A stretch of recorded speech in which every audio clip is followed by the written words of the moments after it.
프롤로그 1987년 겨울 충청도. 하얀 입김이 골목마다 부서지던 그 겨울. 충청도 작은 읍내.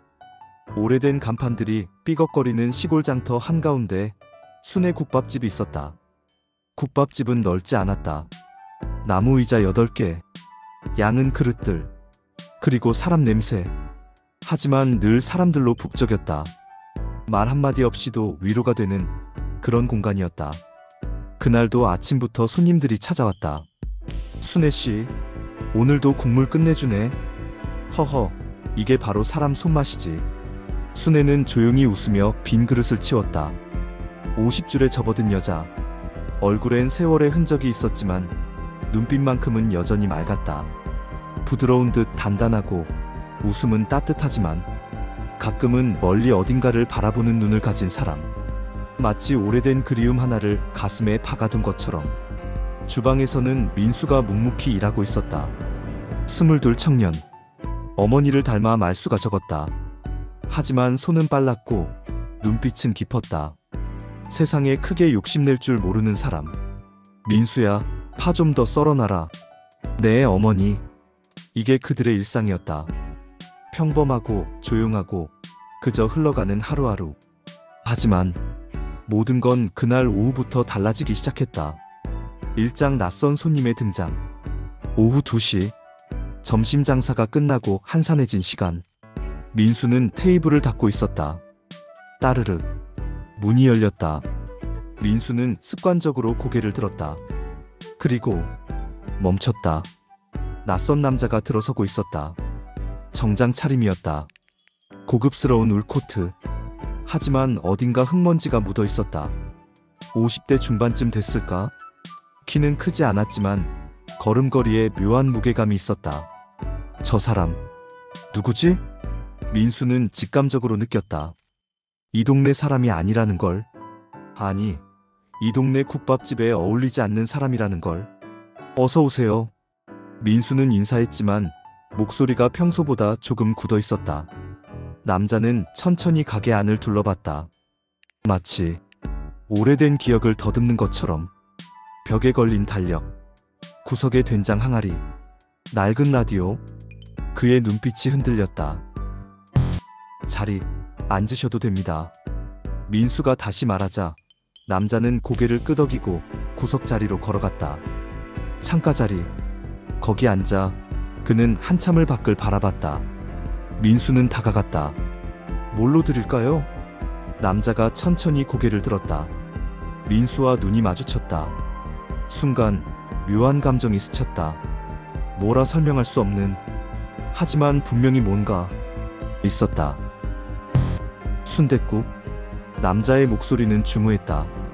하지만 어딘가 조심스러웠다. 순댓국으로 드릴까요? 네. 괜찮겠습니까? 민수는 고개를 끄덕였다. 금방 나옵니다. 주방으로 들어서자 순애가 멸치 육수를 저으며 물었다. 손님? 네. 순댓국 하나요. 그래. 순애의 손이 미세하게 멈칫했다. 민수는 눈치채지 못했지만 순애는 뭔가를 느낀 것 같았다. 민수야? 네. 아니야. 빨리 내가 거라. 순애는 국밥을 뜨기 시작했다. 하지만 그녀의 손이 평소와 달랐다. 약간 떨리고 있었다. 5분 후 민수는 김이 모락모락 나는 순댓국을 들고 나왔다. 고춧가루 향이 코를 찔렀다. 뜨거우니 조심하세요. 국밥을 테이블에 내려놓는 순간 민수의 시선이 멈췄다. 은색 반지. 남자의 왼손 약지에 걸린 반지가 햇빛을 받아 반짝이고 있었다. 민수는 숨이 멎었다. 이건 그 반지. 너무 익숙했다. 정확히 똑같은 반지를 민수는 알고 있었다. 어머니 순애의 서랍 깊숙한 곳에 숨겨진 그 반지와. 손님. 민수는 자신도 모르게 입을 열었다. 남자가 고개를 들었다. 혹시 그 반지. 민수의 목소리가 떨렸다. 어디서 구하신 건지 여쭤봐도 될까요? 순간 남자의 눈동자가 크게 흔들렸다. 숟가락을 든 손이 멈췄다. 호흡이 끊겼다. 그리고 금방 평온함을 되찾으려 애썼다. 이게요? 남자는 반지를 내려다봤다. 오래된 거라 잘 기억이 안 나네요. 거짓말이었다. 민수는 알 수 있었다. 남자의 손이 미세하게 떨리고 있었으니까. 그리고 목소리에 긴장감이 배어 있었으니까. 그런데 왜 갑자기 반지를? 아, 죄송합니다. 그냥. 민수는 말을 흐렸다. 하지만 시선은 반지에서 떼지 못했다. 우리 어머니가요. 민수는 조심스럽게 말을 이었다. 똑같은 반지를 갖고 계세요. 정확히 똑같은 거요. 공기가 얼어붙었다. 남자는 천천히, 아주 천천히 고개를 들었다. 그의 시선이 주방 쪽을 향했다. 그리고 커튼이 살짝 열렸다. 순애가 얼굴을 내밀었다. 손에 국자를 든 채로 그녀는 남자를 봤다. 남자는 그녀를 봤다. 세상이 멈췄다. 30년 전의 시간이 그 짧은 순간 속에 모두 응축됐다. 민수는 그 공기를 느꼈다. 말로 설명할 수 없는 무언가. 전기가 흐르는 듯한 긴장감. 두 사람 사이에 흐르는 뜨겁고도 슬픈 기류. 순애의 손이 커튼을 움켜쥐었다. 너무 세게 쥐어서 손가락이 하얘졌다. 남자는 숟가락을 든 채 굳어 있었다. 눈은 순애를 향하고 있었지만 그 눈 속에는 수천 가지 감정이 소용돌이치고 있었다. 3초, 5초, 10초. 시간이 멈춘 것 같았다. 어머니? 민수가 부르자 순애는 화들짝 놀란 듯 고개를 돌렸다. 아, 아무것도 아니야. 일 좀 하고 있어. 목소리가 떨렸다. 심하게. 순애는 황급히 커튼을 닫았다. 하지만 커튼 뒤에서도 그녀의 거친 숨소리가 들렸다. 민수는 남자를 돌아봤다. 남자는 조용히 순댓국을 먹기 시작했다. 하지만 그의 손은 계속 떨렸다. 국물을 떠올릴 때마다 숟가락이 그릇에 부딪혔다. 딸그랑, 딸그랑, 딸그랑. 15분이 흘렀다. 남자는 국밥을 다 먹지 못했다. 반쯤 남긴 채로 자리에서 일어났다. 잘 먹었습니다. 그는 카운터로 걸어왔다. 지갑에서 10,000원짜리 한 장을 꺼냈다. 거스름돈은 아닙니다. 받으세요. 됐습니다. 남자는 거스름돈을 받지 않고 그대로 문을 열었다. 따르륵. 문이 닫히기 직전 남자가 뒤를 돌아봤다.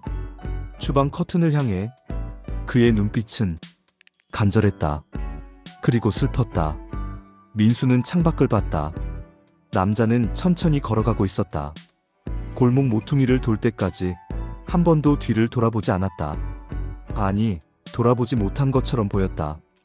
이장 금이 간 거짓말. 그날 밤 가게 문을 닫고 민수는 어머니와 함께 정리를 하고 있었다. 테이블을 닦고 그릇을 씻고 바닥을 쓸고. 하지만 두 사람 모두 말이 없었다. 순애는 평소보다 움직임이 느렸다. 멍한 표정으로 같은 곳을 2번, 3번 닦았다. 민수는 그걸 지켜보다가 결국 입을 열었다. 엄마. 응? 아까 그 손님. 순애의 손이 멈췄다. 행주를 쥔 채로. 왜? 아는 사람이에요? 침묵. 긴 침묵. 순애는 천천히 민수를 돌아봤다. 왜 그렇게 생각하는데? 엄마 표정 봤어요. 그 사람 봤을 때 민수는 한 걸음 다가섰다. 그리고 그 반지. 순애의 눈빛이 흔들렸다. 민수야? 똑같잖아요. 엄마 서랍에 있는 그 반지랑. 넌 그걸 어떻게? 어렸을 때 봤어요. 엄마가 가끔 꺼내서 보는 거. 나 몰래. 순애는 입술을 깨물었다. 민수야, 그건. 누구예요, 그 사람? 민수의 목소리가 커졌다. 왜 엄마가 저렇게까지 놀라셨어요? 왜 손이 떨렸어요? 모르는 사람이야. 거짓말이잖아요. 민수야. 순애가 소리쳤다. 처음이었다. 순애가 민수에게 소리를 지르는 건. 민수는 멈췄다. 순애는 숨을 몰아쉬었다. 그리고 천천히 의자에 앉았다. 미안해. 엄마. 그냥 그냥 손님일 뿐이야. 순애는 자신의 손을 내려다봤다. 여전히 떨리고 있었다. 민수야? 엄마가. 순애는 한참을 말하지 못했다. 언젠가 다 얘기해줄게. 지금은 아니야. 지금은 엄마도 정리가 안 돼. 하지만 제발. 순애가 민수를 올려다봤다. 눈가가 붉어져 있었다. 조금만 시간을 줘. 응? 민수는 더 묻지 못했다. 그날 밤 민수는 잠을 이루지 못했다. 침대에 누워 천장을 바라보며 생각했다. 그 반지, 그 눈빛, 그리고 어머니의 떨림. 뭔가 있다. 분명히 삼장 도서관의 비밀. 이틀이 지났다. 민수는 결심했다. 직접 알아내기로. 읍내 도서관 2층 자료실. 먼지 쌓인 신문 더미가 책장을 가득 채우고 있었다. 1957년, 1960년, 1965년. 민수는 오래된 신문들을 하나씩 펼쳤다. 사실 뭘 찾는지도 몰랐다. 그냥 뭔가 있을 것 같았다. 그렇게 2시간을 뒤지던 중 대건산업 2세 강도연 전무 결혼식 돌연 취소. 1957년 6월 12일자 지역신문. 민수의 손이 멈췄다. 사진이 있었다. 흑백 사진. 정장을 입은 젊은 남자. 20대 중반쯤 됐을까? 그 얼굴. 이 사람. 그 손님? 민수는 심장이 두근거렸다. 기사를 읽기 시작했다. 대건산업 회장의 장남 강도연 전무가 예정됐던 결혼식을 돌연 취소했다. 신부 측 집안은 지역 유지로 알려진 박씨 가문이었으나 결혼식 일주일 전 파혼을 통보받았다고. 민수는 다음 신문을 찾았다. 몇 장 넘기자. 대건산업 후계자, 공장 노동자와 열애설 충격. 1957년 7월 3일. 민수의 손이 떨렸다. 강도연 전무가 자사공장에서 일하는 여성 노동자와 교제 중이라는 소문이 돌고 있다. 관계자에 따르면 두 사람은 작년부터 비밀리에 만나왔으며 이것이 결혼 파혼의 원인으로. 더 넘겼다.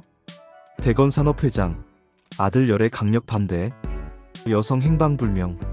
1957년 8월 15일. 민수는 숨이 막혔다. 대건산업 강 회장이 아들의 열애를 강력히 반대하고 나섰다. 문제의 여성은 현재 행방이 묘연하며 공장 측은 잦은 퇴사라고 밝혔으나. 그리고 마지막 기사. 강도연 전무 아버지 뜻 따라 정략결혼 성사. 1957년 11월 20일.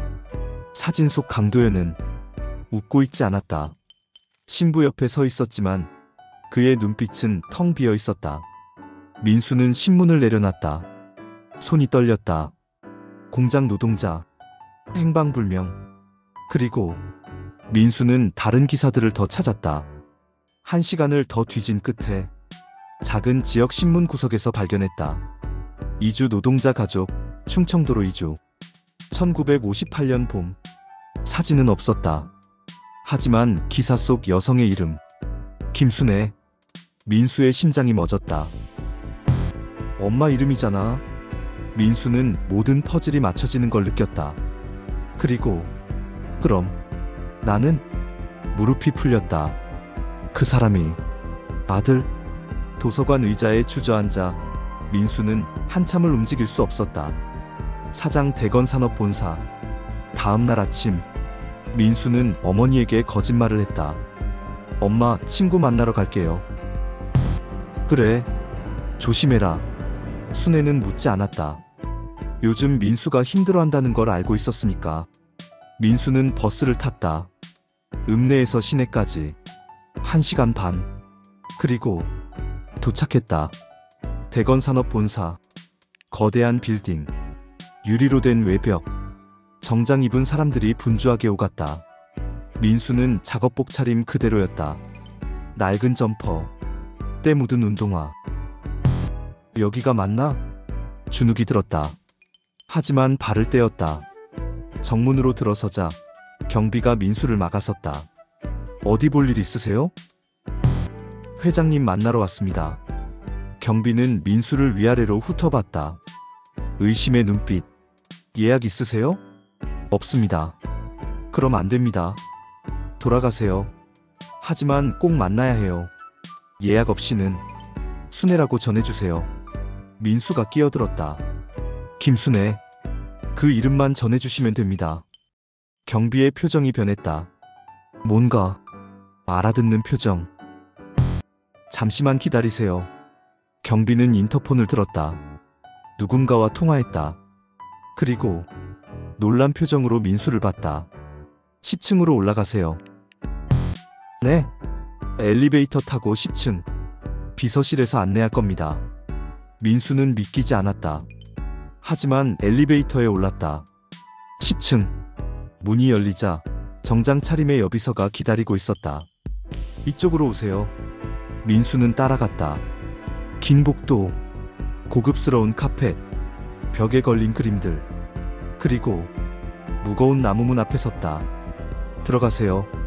비서가 문을 열었다. 응접실이었다. 넓고 조용하고 햇빛이 가득한. 그리고 그곳에 강도연이 서 있었다. 정장 차림. 하지만 얼굴에는 피곤함이 가득했다. 며칠 밤을 못 잔 것처럼. 문이 닫혔다. 두 사람만 남았다. 침묵. 긴 침묵. 민수가 먼저 입을 열었다. 그 반지 어떻게 갖게 된 겁니까? 도연은 한참을 민수를 바라봤다. 그리고 천천히 소파에 앉았다. 앉아라. 서 있겠습니다. 민수야? 도연이 민수의 이름을 불렀다. 처음으로 민수는 숨이 멎었다. 제 이름을 어떻게 알고 있었어? 계속 도연은 창밖을 바라봤다.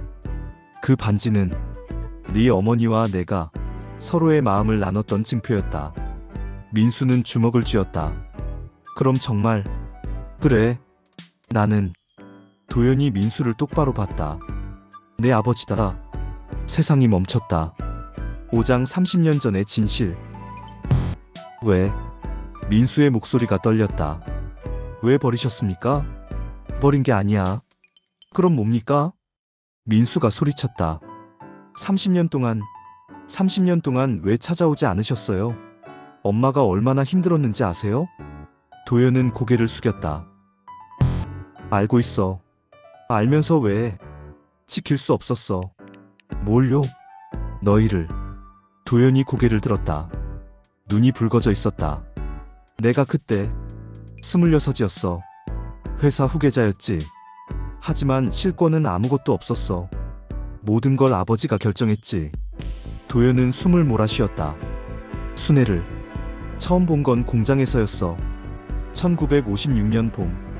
그녀는 막 들어온 신입이었고 난 아버지 심부름으로 공장을 돌아보던 중이었지. 민수는 말없이 들었다. 순애는 달랐어. 가난했지만 당당했고 힘들어도 웃음을 잃지 않았어. 난 그런 사람 처음 봤어. 도연의 목소리가 부드러워졌다. 반년을 숨어서 만났어. 공장 뒤 작은 공터에서. 그녀는 내게 인생을 가르쳐줬어. 돈이 아니라 사람이 중요하다고. 웃음이 중요하다고. 그런데 왜 떠나셨어요? 아버지가 알았어. 도연의 표정이 굳어졌다. 그리고 위협했지. 순애 가족을. 뭐라고요? 그 여자와 계속 만나면 그 여자 가족을 공장에서 내보낼 거다. 아니, 이 지역에서 아예 일할 수 없게 만들 거다. 그렇게 말했어. 민수는 숨이 막혔다. 난 겁이 났어. 순애가 더 힘들어질까봐. 그래서 도망친 거네요. 그래. 도연은 고개를 숙였다. 도망쳤어. 순애에게 거짓말했어. 우린 안 맞아. 미안해. 그렇게 말하고 떠났지. 그리고 결혼하셨군요. 다른 사람이랑. 정략 결혼이었어. 하지만 그건 변명이 안 되지. 침묵. 민수는 주먹을 떨었다. 엄마가 임신한 거 알았어요? 알았어. 언제요? 순애가 공장을 그만둔 직후. 내 비서가 알려줬지. 민수는 이를 악물었다. 그런데도 안 찾아오셨어요? 찾아갔어. 뭐라고요? 도연이 민수를 똑바로 봤다. 병원에 찾아갔어. 네가 태어난 날 1965년 10월 3일. 민수는 숨이 멎었다. 복도에서 유리창 너머로 순애를 봤어. 그리고 너를 봤지. 간호사가 잠깐 자리를 비웠을 때 네가 있는 병실로 들어갔어. 도연의 목소리가 떨렸다. 너를 처음 안았어. 작고 따뜻하고 연약한 내 아들을. 눈물이 흘렀다. 1시간 동안 안고 있었어. 울면서. 그리고 생각했지. 이 아이를 지켜야 한다고. 그런데 왜 안 지켰어요? 민수가 소리쳤다. 왜 그냥 놔뒀어요? 엄마 혼자 키우게. 지킬 수 없었어. 도연도 소리쳤다. 내가 나타나면 아버지가 너희를 어떻게 할지 몰랐어. 그 사람은 냉혹했어. 정말로 순애와 너를 해칠 수도 있었어. 그래서 평생 숨어 산 겁니까?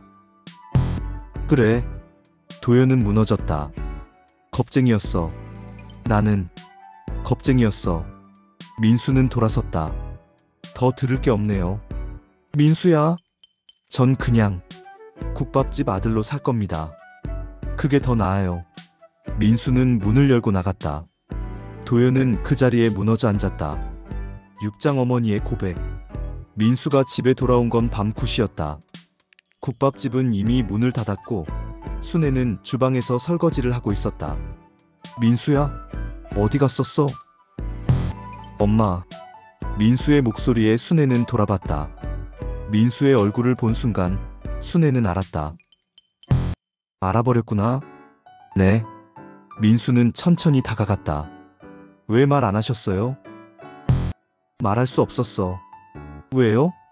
순애는 행주를 내려놓았다. 앉아라. 엄마가 얘기해 줄게. 두 사람은 테이블에 마주 앉았다. 순애는 한참을 말하지 못했다. 그리다 천천히 입을 열었다. 1956년 봄. 엄마가 21살 때였어. 순애의 눈빛이 멀어졌다. 그때 엄마는 정말 가난했어. 아버지는 일찍 돌아가셨고 어머니는 병으로 누워 계셨지. 엄마가 돈을 벌어야 했어. 대건 산업공장에 들어갔어. 하루 12시간씩 일했지. 힘들었어. 손도 까지고 허리도 아팠어. 하지만 버텨야 했어. 순애는 미소를 지었다. 슬픈 미소. 그러던 어느 날 도연 씨를 만났어. 정장 입은 잘생긴 남자. 공장을 둘러보러 온 거였지. 처음엔 무서웠어. 재벌집 아들이잖아. 근데 그 사람은 달랐어. 노동자들한테 인사도 하고 이름도 물어보고 엄마한테도 그랬어. 힘들지 않으세요? 그렇게 물었지. 순애의 눈이 촉촉해졌다. 그 후로 자주 봤어. 공장 뒤 공터에서. 도연 씨는 엄마한테 세상 얘기를 해줬고 엄마는 그 사람한테 웃음을 가르쳐줬어. 우린 사랑에 빠졌어. 민수는 조용히 들었다. 6개월 후 도연 씨가 반지를 줬어. 이 은반지. 우리 결혼하자고 했어. 엄마는 너무 행복했어. 꿈만 같았어. 그런데 그 사람 아버지가 알았어. 순애의 목소리가 차갑게 식었다. 강 회장. 그 사람은 엄마를 불렀어. 사무실로. 그리고 말했지. 도연이한테서 떨어져. 안 그러면 네 가족을 이 지역에서 쫓아낼 거다. 네 어머니가 병원에도 못 가게 만들 거다. 민수는 숨을 죽였다. 엄마는 두려웠어. 어머니가 아프셨으니까. 그래서 도연 씨한테 거짓말했어. 우린 안 맞아. 헤어지자고. 엄마가 먼저. 응. 엄마가 먼저 떠났어. 순애는 눈물을 닦았다. 그리고 한 달 후 임신한 걸 알았어. 너를. 민수를. 민수의 눈도 붉어졌다. 도연 씨한테 알려야 했어. 하지만 그 사람이 결혼한다는 소식을 들었어. 다른 여자랑. 그래서 엄마는 결심했어. 혼자 키우기로. 왜요? 그래도 아버지잖아요. 그 사람 인생을 망치고 싶지 않았어. 순애가 민수를 똑바로 봤다. 그리고 너를 떳떳하게 키우고 싶었어. 누구 눈치 안 보고, 누구 도움 안 받고, 엄마 힘으로. 엄마, 힘들었어. 정말 힘들었어. 하지만 후회는 안 해. 왜냐면 순애는 민수의 손을 잡았다. 너를 낳았으니까. 너를 키웠으니까. 그게 엄마 인생에서 제일 잘한 일이야. 민수는 참았던 눈물이 터져 나왔다. 미안해요, 엄마. 몰랐어요. 엄마가 얼마나. 괜찮아. 다 지난 일이야. 하지만 순애의 목소리도 떨리고 있었다. 민수야? 네. 도연 씨를 너무 미워하지 마. 그 사람도 힘들었을 거야. 하지만 사랑했어. 진짜로. 그 사람도 엄마를 사랑했어. 그건 거짓이 아니었어. 민수는 고개를 숙였다. 그날 밤 두 모자는 오래도록 부둥켜 안고 울었다. 7장 폭로. 일주일이 지났다. 민수는 도연을 다시 찾아가지 않았다. 순애도 그 일에 대해 더 말하지 않았다. 하지만 삶은 계속됐다. 국밥집은 여전히 손님들로 북적였고 민수는 묵묵히 일했다. 그러던 어느 날 뉴스가 터졌다. 대건산업 하천공장 대규모 임금체불 및 안전사고 은폐 의혹. 저녁 뉴스였다. 민수는 TV 앞에 멈춰섰다. 리포터의 목소리가 차갑게 흘러나왔다. 대건산업의 하천공장에서 지난 3년간 수십억 원대의 임금이 체불된 것으로 드러났습니다. 또한 여러 건의 안전사고가 발생했으나 이를 은폐한 정황도 포착됐습니다.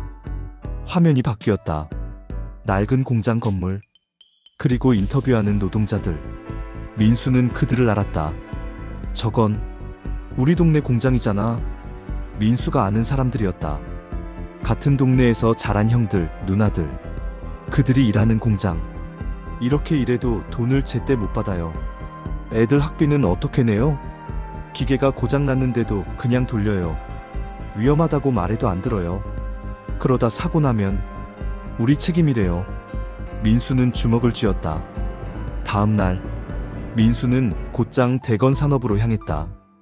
이번엔 예약 따윈 없었다. 경비를 지나쳐 엘리베이터로 달려갔다. 잠깐, 어디 가시는 겁니까? 무시했다. 10층. 비서실을 지나 회장실 문을 벌컥 열었다. 도연이 책상 앞에 앉아 있었다. 서류 더미에 파묻혀. 민수야? 이게 뭡니까? 민수가 신문을 내던졌다. 당신 회사가 사람들 죽이고 있잖아요. 민수야, 진정해. 진정하라고요? 제 친구들이, 아는 형들이 저기서 일하고 있어요. 돈도 못 받고 다치고. 내가 지금 해결하려고. 해결? 30년 전에도 그랬잖아요. 해결 못하고 도망쳤잖아요. 도연은 얼어붙었다. 당신은 여전히 약한 사람들 짓밟고 살아요. 그때나 지금이나. 그게 아니야. 그럼 뭔데요? 도연이 자리에서 일어났다. 그 공장은 내가 만든 게 아니야. 뭐? 내 아버지가 만든 거야. 내가 물려받았을 때 이미 그렇게 돌아가고 있었어. 도연은 서류를 집어들었다. 지난 3년간 내가 뭘 했는지 알아? 이 비리를 고치려고 싸웠어. 이 사진들이랑 주주들이랑. 그게 무슨. 하지만 쉽지 않았어. 회사 시스템이, 오래된 관행이, 기득권이 다 얽혀 있었어. 도연은 민수에게 다가갔다. 난 포기하지 않았어. 지금도 싸우고 있어. 너희 친구들을, 그 노동자들을 위해서. 믿을 수 없어요. 그래, 믿기 어렵겠지. 도연은 피식 웃었다. 쓴 웃음. 나도 내가 믿기지 않아. 30년 동안 겁쟁이로 살다가 이제 와서 영웅인 척하는 게. 민수는 말을 잃었다. 하지만 민수야. 도연이 민수의 어깨를 잡았다. 이번만큼은 도망치지 않을 거야. 약속해. 민수는 도연을 똑바로 봤다. 그의 눈빛은 진심이었다. 민수는 도연의 손을 뿌리쳤다. 지켜보겠습니다. 그리고 돌아섰다. 민수야. 문 앞에서 민수가 멈췄다. 이번엔 제대로 해요. 아니면 전 당신을 절대 용서 못합니다. 알았다. 민수는 나갔다. 도연은 그 자리에 서서 한참을 문을 바라봤다. 팔짱 눈 내리는 밤의 고백. 3일 후 대건산업이 발표했다. 하천공장 임금 체불 전액 지급 및 안전설비 전면 개선 추진. 뉴스가 나왔다. 대건산업 강도현 회장이 직접 사과문을 발표하며 하천공장 문제 해결에 나섰습니다. 또한 회사 자금 100억 원을 투입해 안전설비를 개선하고 체불 임금을 즉시 지급하겠다고 밝혔습니다. 민수는 TV를 보며 멈춰섰다. 진짜 하네. 순애도 옆에서 뉴스를 보고 있었다. 저 사람 변했구나. 그날 밤 폭설이 내렸다. 순애는 장을 보러 나갔다가 버스 정류장 쪽을 지나고 있었다. 그런데 눈 속에 서 있는 사람이 보였다. 코트도 제대로 안 입고 그냥 서 있었다. 도현 씨? 순애가 다가가자 도현이 천천히 고개를 들었다. 눈송이가 그의 머리 위에 어깨 위에 쌓여 있었다. 순애, 왜 여기? 너 보고 싶었어. 순애는 숨이 멎었다. 이렇게 있으면 얼어 죽어요. 들어가요. 아니. 도현은 고개를 저었다. 조금만 이렇게 있고 싶어. 순애는 도현의 얼굴을 봤다. 그는 울고 있었다. 도현 씨, 미안해. 도현의 목소리가 떨렸다. 30년 전에도 지금도 난 항상 늦었어. 민수한테도 미안하고 너한테는 더 미안해. 도현은 주머니에서 작은 상자를 꺼냈다. 이거. 순애가 열었다. 안에는 은반지 하나, 그리고 낡은 흑백 사진. 사진 속에는 젊은 순애가 갓 태어난 아기를 안고 있었다. 병원 침대 위에서. 그리고 그 옆에 젊은 도현이 서 있었다. 이건 그날 네가 민수를 낳던 날. 도현은 사진을 가리켰다. 간호사가 잠깐 자리를 비웠을 때 몰래 들어갔어. 그리고 민수를 안았어. 순애의 손이 떨렸다. 1시간 동안 안고 있었어. 울면서 이 아이를 지키겠다고 다짐하면서. 그런데 왜 안았어요? 무서워서. 도현은 순애를 봤다. 너희가 내 때문에 더 힘들어질까봐. 내 아버지 때문에, 내 주변 사람들 때문에 상처받을까봐. 바보. 순애의 눈물이 떨어졌다. 그게 더 아팠어요. 혼자 있는 게. 알아? 도현도 울었다. 늦었지만 이제라도 바로잡고 싶어. 민수한테도 너한테도. 어떡해요? 다시 사랑해달라는 말은 안 할게. 도현은 고개를 저었다. 그럴 자격 없어. 하지만 그는 순애의 손을 잡았다. 친구로 남게 해줘. 옆에 있게 해줘. 민수 곁에, 내 곁에. 그것만으로도 충분해. 순애는 한참을 말하지 못했다. 눈은 계속 내렸다. 두 사람 사이에 30년의 시간이 눈송이처럼 쌓이고 있었다. 천천히 생각해 볼게요. 순애가 조용히 말했다. 서두르지 마요.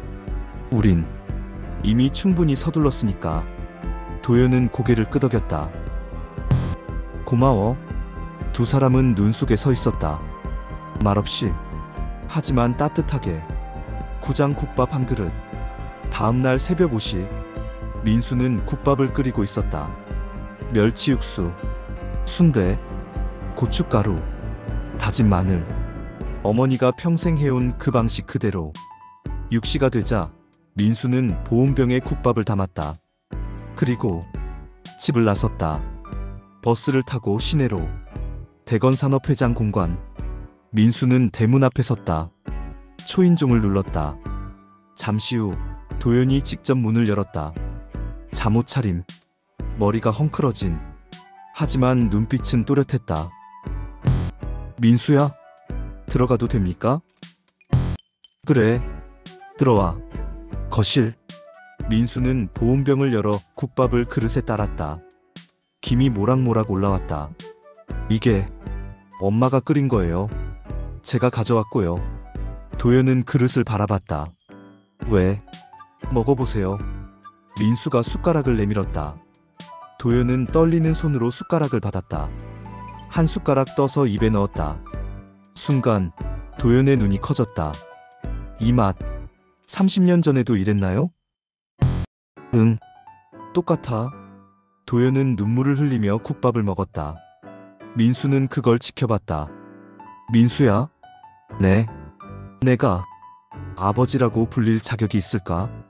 민수는 한참을 대답하지 않았다. 그리다 천천히 입을 열었다. 모르겠어요. 그렇지. 하지만요.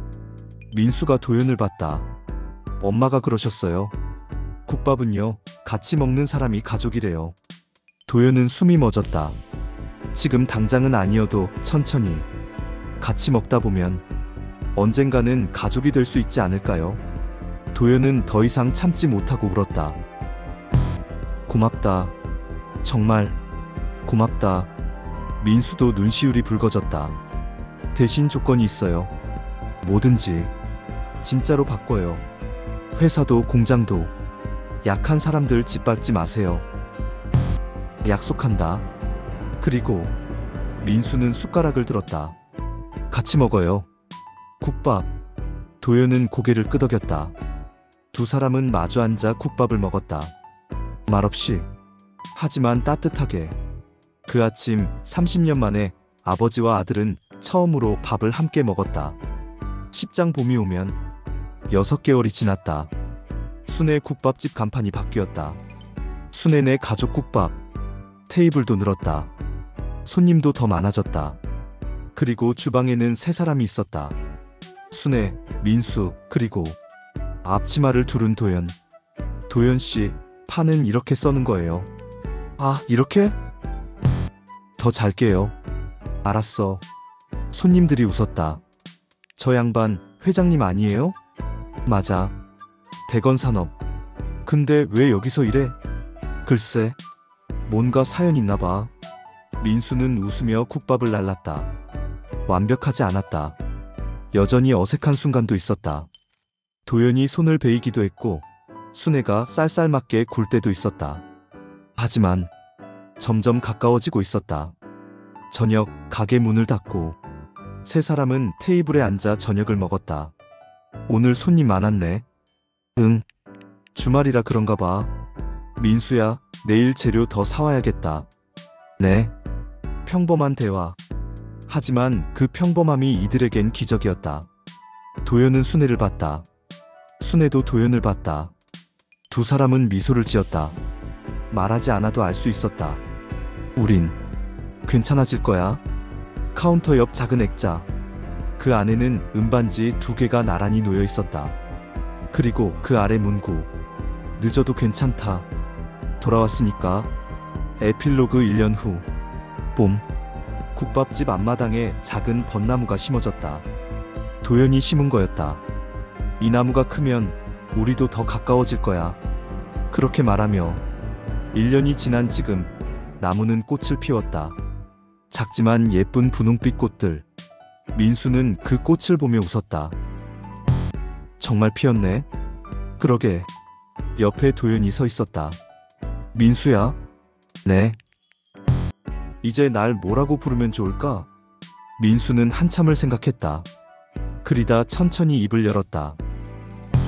아버지. 도연은 숨이 멎었다. 처음으로 불러보는 거예요. 어색하죠? 아니.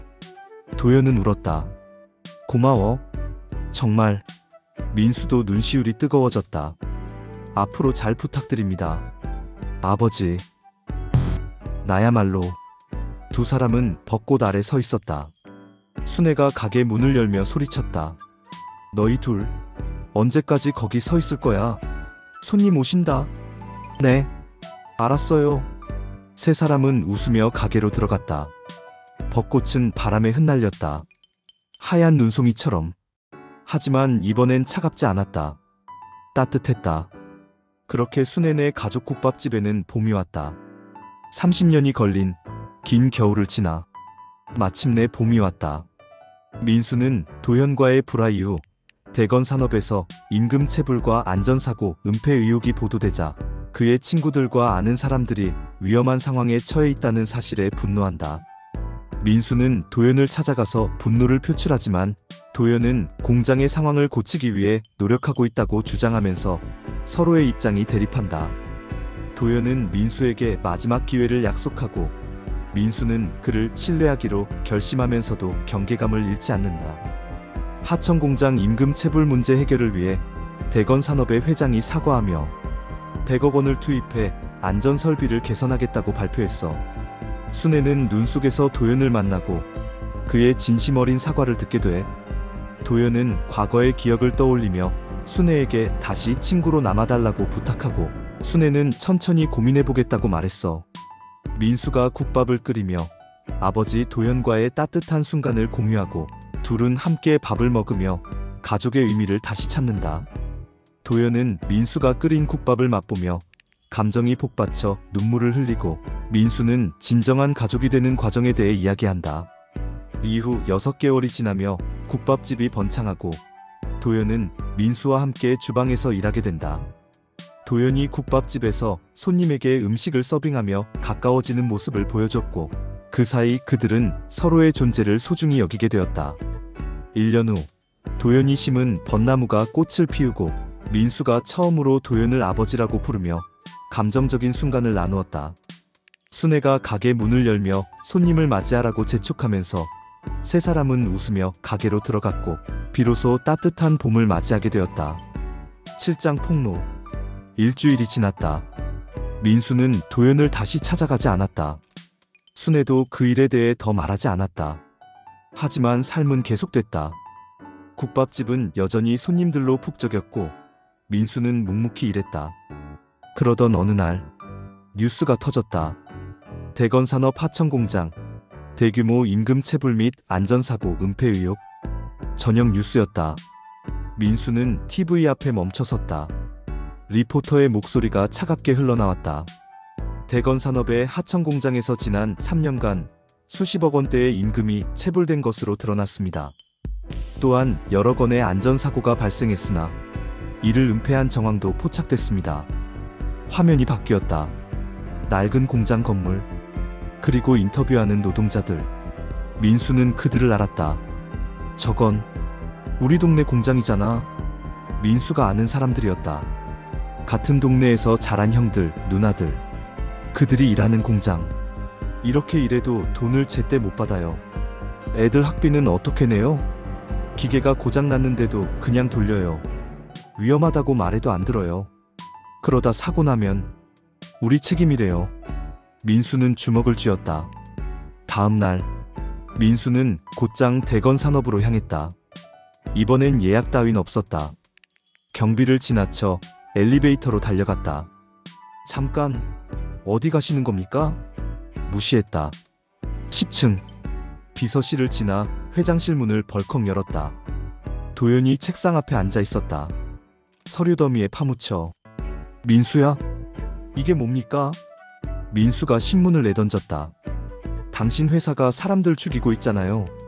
민수야, 진정해. 진정하라고요? 제 친구들이, 아는 형들이 저기서 일하고 있어요. 돈도 못 받고 다치고. 내가 지금 해결하려고. 해결? 30년 전에도 그랬잖아요. 해결 못하고 도망쳤잖아요. 도연은 얼어붙었다. 당신은 여전히 약한 사람들 짓밟고 살아요. 그때나 지금이나. 그게 아니야. 그럼 뭔데요? 도연이 자리에서 일어났다. 그 공장은 내가 만든 게 아니야. 뭐? 내 아버지가 만든 거야. 내가 물려받았을 때 이미 그렇게 돌아가고 있었어. 도연은 서류를 집어들었다. 지난 3년간 내가 뭘 했는지 알아? 이 비리를 고치려고 싸웠어. 이 사진들이랑 주주들이랑. 그게 무슨. 하지만 쉽지 않았어. 회사 시스템이, 오래된 관행이, 기득권이 다 얽혀 있었어. 도연은 민수에게 다가갔다. 난 포기하지 않았어. 지금도 싸우고 있어. 너희 친구들을, 그 노동자들을 위해서. 믿을 수 없어요. 그래, 믿기 어렵겠지. 도연은 피식 웃었다. 나도 내가 믿기지 않아. 30년 동안 겁쟁이로 살다가 이제 와서 영웅인 척하는 게. 민수는 말을 잃었다. 하지만 민수야. 도연이 민수의 어깨를 잡았다. 이번만큼은 도망치지 않을 거야. 약속해. 민수는 도연을 똑바로 봤다.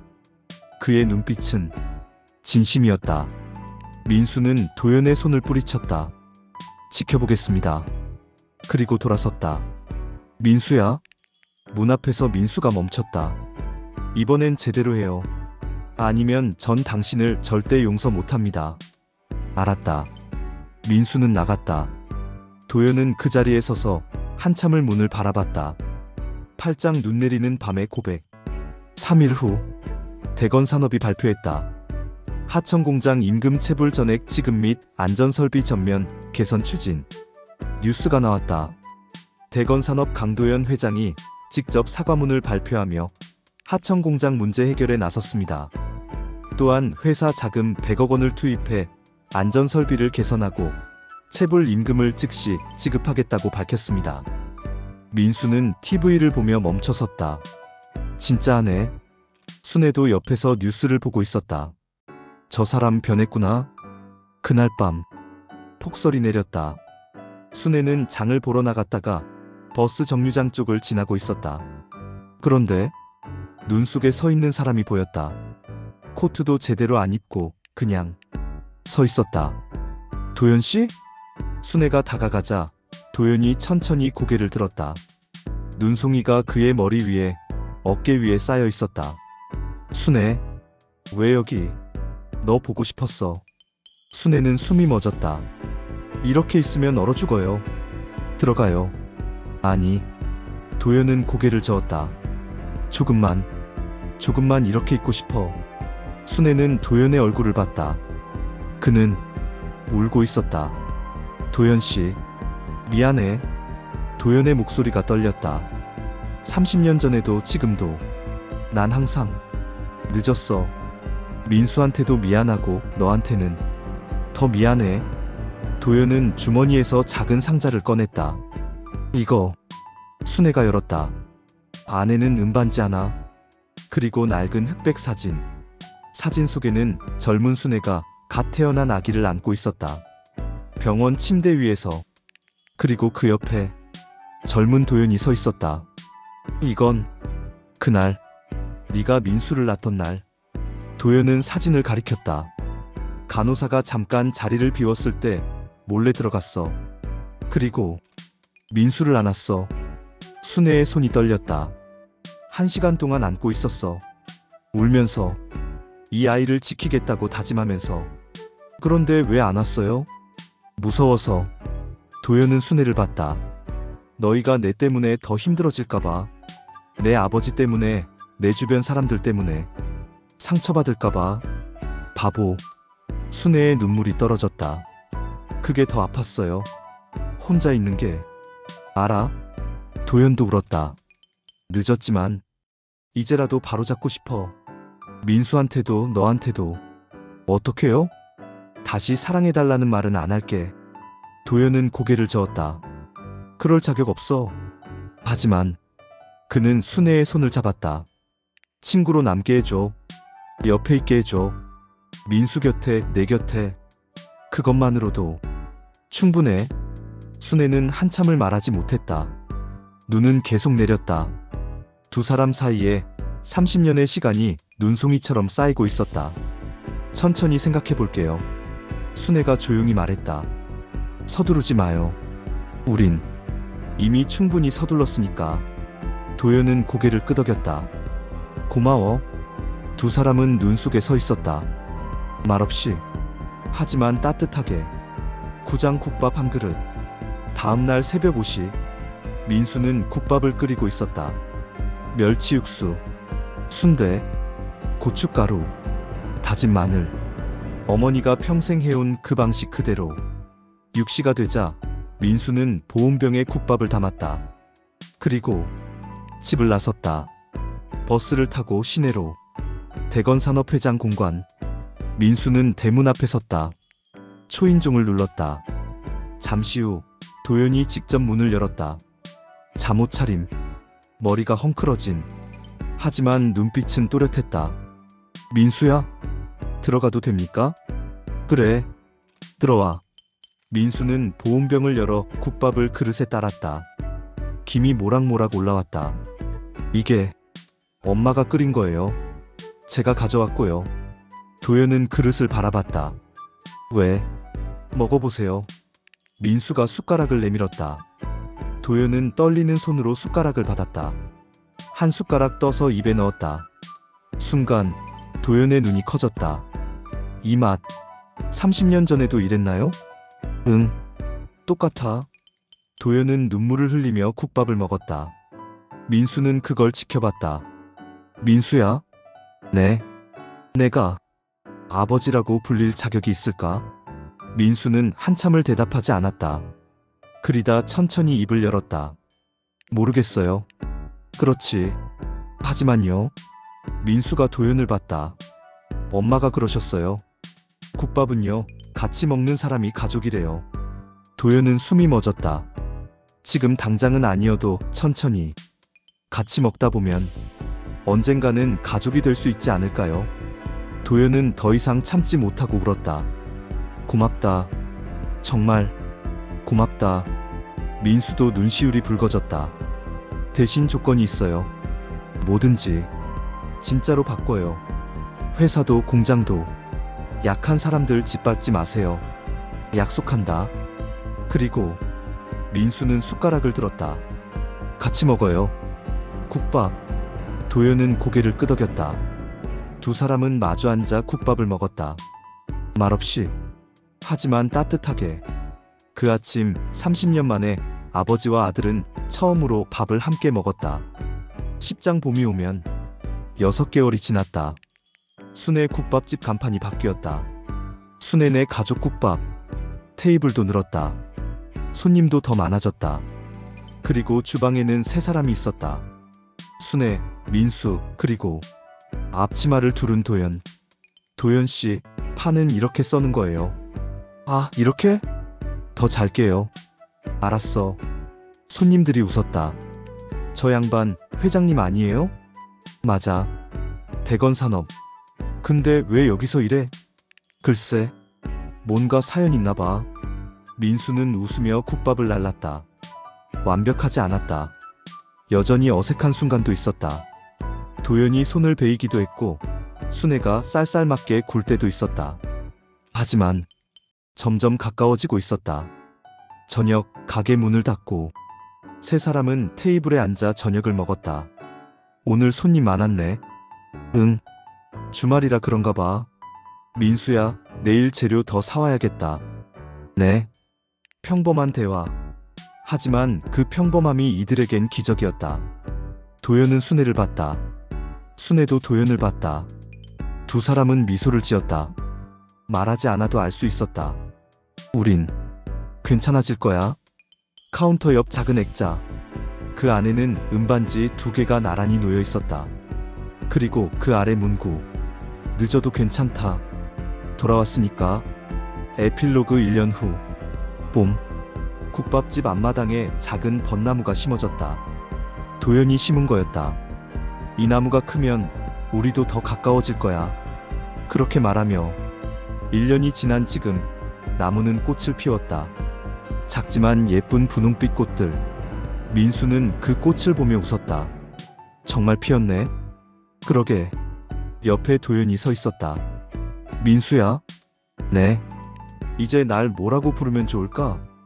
민수는 한참을 생각했다. 그리다 천천히 입을 열었다. 아버지. 도연은 숨이 멎었다. 처음으로 불러보는 거예요. 어색하죠? 아니. 도연은 울었다. 고마워. 정말. 민수도 눈시울이 뜨거워졌다. 앞으로 잘 부탁드립니다. 아버지. 나야말로. 두 사람은 벚꽃 아래 서 있었다. 순애가 가게 문을 열며 소리쳤다. 너희 둘 언제까지 거기 서 있을 거야? 손님 오신다. 네. 알았어요. 세 사람은 웃으며 가게로 들어갔다. 벚꽃은 바람에 흩날렸다. 하얀 눈송이처럼. 하지만 이번엔 차갑지 않았다. 따뜻했다. 그렇게 순애네 가족 국밥집에는 봄이 왔다. 30년이 걸린 긴 겨울을 지나 마침내 봄이 왔다.